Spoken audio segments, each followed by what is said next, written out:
पदाधिकारी हो, नेता हो, विधायक हो, सांसद हो, वो बस वोटवे के समय हमनी के पूछे लावो आवो कि नहीं?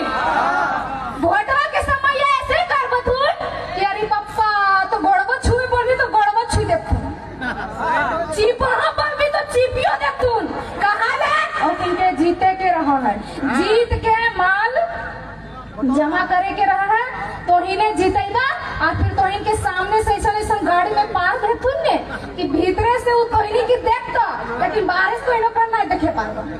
तो कि हमनी के ऐसा नेता विधायक मंत्री सांसद चाहिए, हम लोगों को भिड़ने वाला चाहिए, हम लोगों को लड़ने वाला चाहिए, हम लोगों को आवाज उठाने वाला चाहिए, कुल मिलाकर कलेजी वाला नहीं कलेजा वाला टाइगर चाहिए।